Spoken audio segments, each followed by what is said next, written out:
اعوذ باللہ من الشیطان الرجیم بسم اللہ الرحمن الرحیم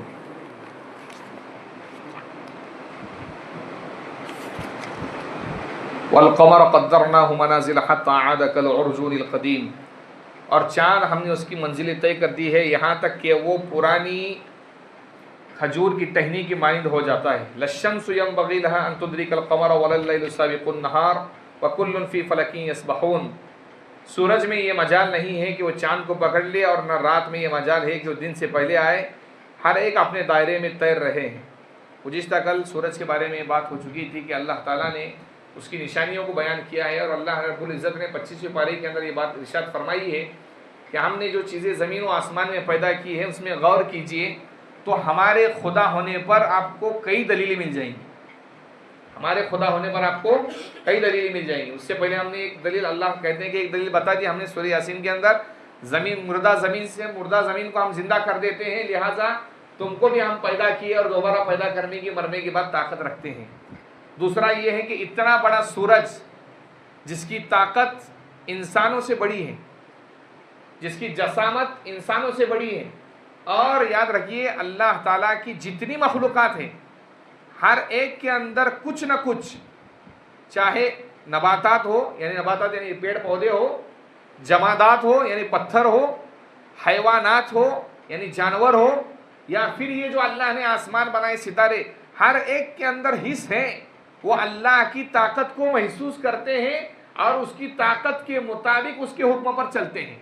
تو لہٰذا کہتے ہیں اللہ کہ جب یہ دنیا کی چیزیں تم سے بڑی ہیں، کیونکہ ہم سے زیادہ طاقتور شیر ہوتا ہے، کھانے کے اندر ہم سے زیادہ ہاتھی کھاتا ہے، اور اگر نگاہ کے اندر بات کی جائے تو ہم سے زیادہ کوئی کی نگاہ زیادہ ہوتی ہے، جسامت کی بات لی جائے تو ہم سے زیادہ ہاتھی موٹا ہے جانوروں کے اندر۔ تو اللہ کہہ رہے ہیں یہ جتنی مخلوقات آپ کو نظر آ رہی ہے یہ انسانوں سے زیادہ طاقت ہو کر ہماری فرما بردار ہے، لہذا جانیے کہ اس کے پس پردہ ہماری قدرت کام کرتی ہے۔ اس کے پس پردہ کس کی قدرت کام کرتی ہے؟ اللہ تعالیٰ کی۔ اور اللہ نے آگے کہا کہ چاند کی ہم نے منزلیں یعنی راستے طے کر دیے اللہ تعالیٰ۔ چاند کے راستے ہیں 28 راستے ہیں چاند کے، وہ جب پہلی 28 دنوں کے اندر چاند نکلتا ہے، باقی 2 دنوں میں نہیں نکلتا۔ جیسے آج جو آپ چاند دیکھیے، آج 14ویں رات کا چاند ہے، تو 14ویں رات کا چاند کامل ہوتا ہے، گول ہوتا ہے مکمل، اور اس کے بعد چاند گھٹنا شروع ہوتا ہے، گھٹتا ہے یہاں تک کہ آخر کے 2 دنوں میں غائب ہو جاتا ہے۔ اور جب پہلی تاریخ کا چاند نکلتا ہے تو اس وقت کھجور کے ٹہنی کے مانند باریک ہوتا ہے۔ اللہ یہ کہہ رہے ہیں اس چاند کی روشنی کو آہستہ آہستہ جو کم کر رہا ہے، یہ چاند خود سے کم نہیں کر رہا ہے، یہ ہماری طاقت ہے، ہم اس کی روشنی کو آہستہ آہستہ کم کر رہے ہیں۔ اور یہ چاند کے ذریعے ہی ہم رمضان کی عید کا پتہ لگاتے ہیں، رمضان کے مہینے کا عید روزے کا پتہ لگاتے ہیں، بقرعید کا پتہ لگاتے ہیں، زکوٰۃ کے مسئلے معلوم کر لیتے ہیں۔ حضور اکرم صلی اللہ علیہ وسلم کو صحابہ نے پوچھا کہ اللہ کے نبی چاند کیا ہے؟ تو آپ صلی اللہ علیہ وسلم نے فرمایا قل ہی مواقیت للناس والحج، لوگوں کے وقت پہچاننے کا ذریعہ اور حج کے مہینوں کے پہچاننے کا ذریعہ ہے۔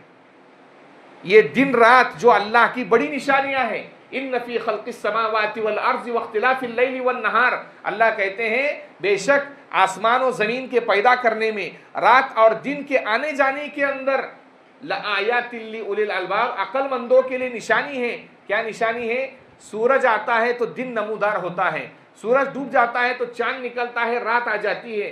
تو سورج اور چاند کے ذریعے اللہ نے رات اور دن کے نظام کو جڑا کر رکھا ہوا ہے۔ تو اللہ یہ کہہ رہے ہیں جیسے چاند آہستہ ہوتا ہے 1 تاریخ کا، پھر بڑھتے 14 تاریخ کو کامل ہو جاتا ہے۔ اللہ کہنا یہ چاہتے ہیں یہ چاند اپنے بچپنے میں نکلا، 14 تاریخ کو کامل ہوتا ہے، پھر وہاں سے جب اس کی جوانی کی عمر پوری ہوتی ہے، پھر آہستہ آہستہ گھٹتے ایک دن اس کا آخری ایسا آتا ہے کہ 29 اور 30 تاریخ کو یا 28 تاریخ کو چاند دکھتا ہی نہیں ہے۔ لہٰذا یہ انسان جب تو ماں کی پیٹ سے پیدا ہوتا ہے تو تیرا بھی ایک طے کر دیا ہے ہم نے، تو بڑھتے رہتا ہے بڑھتے رہتا ہے بڑھتے رہتا ہے یہاں تک کہ تو جوانی میں پہنچتا ہے. لیکن مت بھولنا جیسے ہم چاند کو جوانی سے اس کا نشہ اتار کر نیچے لے کر آتے ہیں ایسے ہی اے انسان جوانی سے تجھے بڑھاپے میں جانا ہے اور بڑھاپا آنے کے بعد تجھے موت تجھے آنی ہے. اور پھر اللہ کہتے ہیں جیسے چاند ختم ہو جاتا ہے لیکن دوسرے مہینے میں ہم دوبارہ چاند کو پیدا کر کے دنیا والوں کے لیے بھیجتے ہیں ایسا ہی تجھے دوبارہ پیدا کرنے کی ہم طاقت رکھتے ہیں.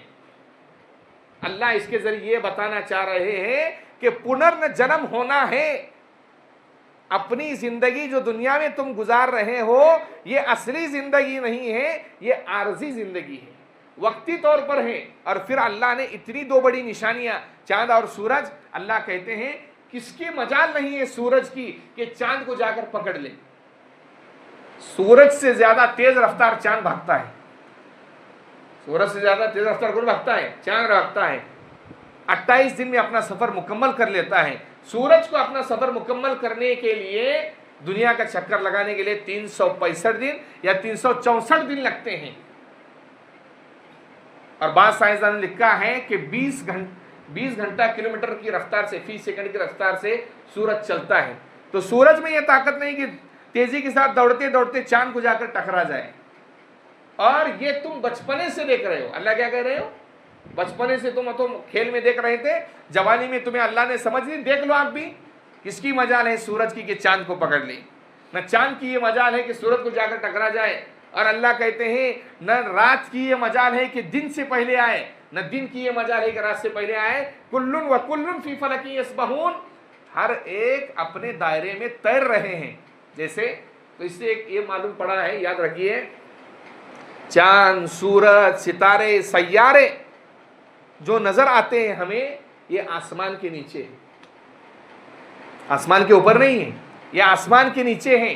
اور جیسے پانی کے اندر چیزیں تیرتی ہیں اللہ نے ان کا مقام اور ان کی جگہ طے کر دی ہے, یہ ایسا ہی تیرتے رہتے ہیں. اور کہاں تیرتے ہیں؟ ہوا کا میدان ہے جس کے اندر تیرتے ہیں. تو اللہ نے کہا کہ یہ چیزیں تیر رہی ہے لیکن ایک وقت ایسا آئے گا کہ ان کو بھی ٹوٹنا ہے اور پھوٹنا ہے, ان کو بھی باقی نہیں رہنا ہے. تو اللہ یہ کہہ رہے ہیں اتنی ساری چیزیں تم کئی دنوں سے دیکھتے ہو, گھر کے اندر اگر کوئی چیز رکھی ہو اور گر رہی ہو تو کوئی ہمارے علاوہ کوئی اس کو پکڑنے والا نہ ہو تو گر جاتی ہے. اتنی بڑی بڑی چیزیں جو اپنے اپنی جگہ پر گھوم رہی ہیں اور رتی برابر کئی سالوں سے اس میں کمی اور بیشی نہیں آ رہی ہے. تو یاد رکھیے میں خدا اللہ ہوں جو اس کو سنبھالے ہوئے ہوں. یہ اللہ بتانا چاہ رہے ہیں. تو یہ اللہ رب العزت کی بڑی نشانی ہے. اس کے بعد اللہ آگے فرماتے ہیں وَآیَةٌ لَهُمْ أَنَّا حَمَلْنَا ذُرِّيَّتُهُمْ فِي الْفُلْكِ الْمَشْحُونِ, اور اس کی ایک نشانی یہ ہے کہ ہم نے ان کی اولاد کو سوار کر دیا بھری ہوئی کشتی کے اندر.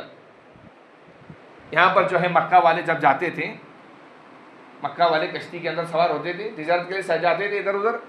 تو جب ہوا تیز چلتی تھی تو 21ویں پارے کے اندر اللہ تعالیٰ کہتے ہیں دعوا اللہ مخلصین لہ الدین, اللہ پکارتے تھے کہ اللہ بچا لے بچا لے بچا لے.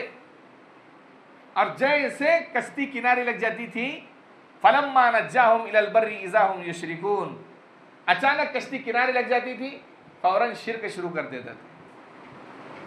فوراً کیا کرتے تھے؟ لیکفروا بما آتیناہم, اللہ کہتے ہیں تاکہ وہ ناشکری کرے جو ہم نے دیا ہے, وَلِيَتَمَتَّعُوا, اور فائدہ اٹھائے جو چیزیں ہم نے دی ہیں, فَسَوْفَ يَعْلَمُونَ, تھوڑی دنوں بعد انہیں معلوم ہو جائے, تھوڑے دنوں بعد معلوم ہو جائے گا جو نعمتیں ہم نے دنیا کے اندر دی ہیں اس کے بعد ہمارے پاس ہی آنا ہے, کہیں لوٹ کر نہیں جانا ہے. تو اللہ مکہ والوں کو ایک تیسری نشانی یہ بتلا رہے ہیں, ہماری خدائی کی دلیل یہ ہے کہ اتنی بڑی کشتی ہوتی ہے, لکڑی کی ہو یا پھر آج کے زمانے میں لوہے کی کشتی ہو, اتنی بڑی کشتی ہو کر سمندر میں چل رہی ہے, اگر آپ اس کے اندر چھلانگ لگاؤ اور مت تیرو تو آپ کا جنازہ نکل جائے گا. نہیں نکلے گا؟ نکل جائے گا. اللہ کہتے ہیں اتنی بڑی کشتی کو ہم سمندر میں چلاتے ہیں, یہ ہماری قدرت ہے. اتنے بڑے لوہے کو ہم سمندر میں چلا رہے ہیں اور پھر اسی کشتی میں تم سوار ہوتے ہو. اور تیسری بات یہ فرما رہے ہیں کہ تم سوار ہو رہے ہو لیکن تمہاری نسل بھی, تمہارے بچوں کو بھی تم سوار کرتے ہو.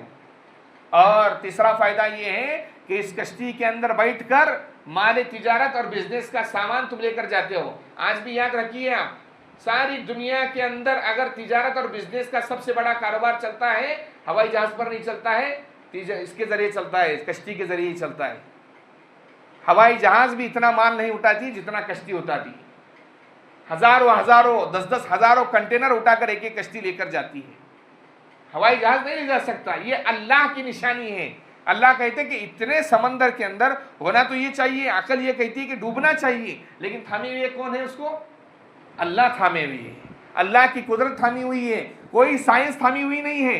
اب یہاں ایک بات بھی یہ بھی یاد رکھیے، یہ جو اللہ نے سورج کے بارے میں، چاند کے بارے میں اور کشتی کے بارے میں بیان کیا ہے، قرآن سائنس کی کتاب نہیں ہے، قرآن سائنس کی کتاب نہیں ہے، لیکن اللہ نے انسانوں کو جو چیزیں پیدا کی ہے اگر اس کے اندر غور و فکر کرے گا تو اللہ کے ایک ہونے پر اس کو دلیلیں مل جائیں گی۔ اس لیے اللہ نے اس کے اندر تھوڑی پورا مکمل اس میں گھسنے کی ضرورت نہیں ہے۔ سورج کیسا ہے، اس کی رفتار کیا ہے، پھر وہ کہاں رہتا ہے، کہاں ڈوبتا ہے، کون سی جگہ سے نکلتا ہے، وہ علماء کرام اور فلاسفہ اور حکماء کا کام ہے، جو محقق ہوتے ہیں اس کے اندر غور و فکر کرتے ہیں اور آخری باتیں نکالتے ہیں۔ لیکن عام لوگوں کے لیے اللہ نے یہ کہا کہ یہ نشانیوں کو دیکھ کر ہمارے ایک ہونے پر آپ کو کیا مل جاتی ہے؟ دلیل مل جاتی ہے۔ تو اللہ کی یہ تیسری نشانی ہے کہ اللہ تعالیٰ بھری ہوئی کشتی کے اندر تم کو کیا کر دیتے ہیں؟ سوار کر دیتے ہیں۔ اور پھر اللہ رب العزت نے آگے یہ بتلایا ہے کہ اس کشتی کے بعد بھی ہم نے بہت ساری چیزیں پیدا کی ہیں، انشاءاللہ